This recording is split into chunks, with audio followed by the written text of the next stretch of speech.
மாதிரி இவங்க ஃப்ரெண்ட்ஸ் எல்லாம் இந்த பக்கம் பயந்துகிட்டு இருக்க. இப்ப கிராவிட்டி குறைஞ்சதுனால நம்ம கோகு என்ன பண்றான், எப்படியாச்சும் அந்த செயினை அறுத்துக்கிட்டு பக்கத்துல இருக்கிற பட்டனை ஆஃப் பண்ணணும்னு முயற்சி பண்றாங்க. இப்படியே இவன் இது பண்ண என்ன பண்றான், இங்கே இருந்து அந்த செயினை அறுக்கிறதுக்காக மேல அந்த செயினை பிடிக்க கஷ்டப்பட்டு உடனே அந்த கிராவிட்டி 100 அதிகமாக உடனே அந்த செயினை பிடிக்க போனவனோட கையை அப்படியே கிழிஞ்சு இந்த பக்கம் ரத்தம் கொட்டுதுங்க.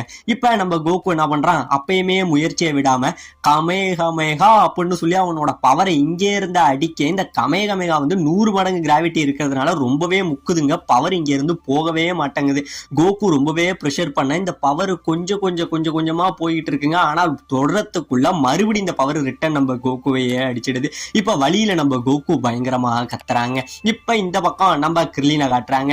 போன தடவையே நம்ம சார்பான் இந்த இடத்துக்கு வந்துட்டான் பாத்தீங்களா. நம்ம சார்பானும் வெஜிட்டாவும் எதுக்கு நின்றுட்டு இருக்கு. இந்த பக்கம் கிர்லின் டீமுக்கு பயங்கரமான பயங்க. ஆனா என்னதான் கிர்லின் பயந்துகிட்டு இருந்தாலும் நம்ம புல்மா மட்டும் சார்பான சைட் அடிச்சுக்கிட்டே இருக்கா.